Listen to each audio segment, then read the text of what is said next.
مسعود صابرов اقتصادشناس رئیس سابق حزب دموکرات تاجیکستان و برادرزاده شاعر شناخته تاجیک بازار صابر روز 26 آگوست سال 2022 در سن 63 در زادگاهش نویه فیض آباد از عالم چشم پوشید. مراسم وداع و دفن مسعود صابرов روز 27 آگوست در دهه صوفیان در کنار شهر وحدت برگزار می شود.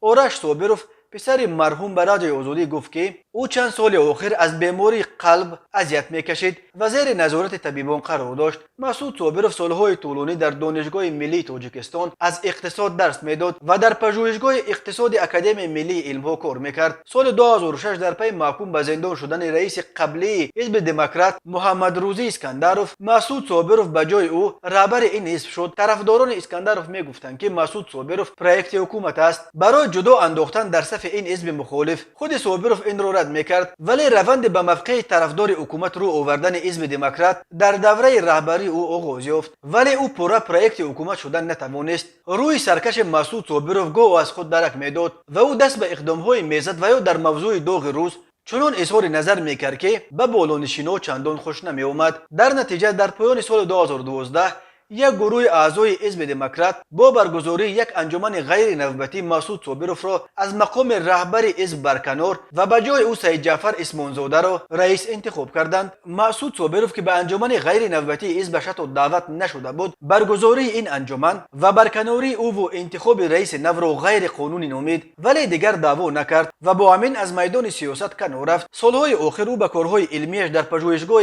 اقتصاد تمرکز کرده بود و گاه در مطبوعات درباره مسائل داغ تاجیکستان اظهار نظر میکرد.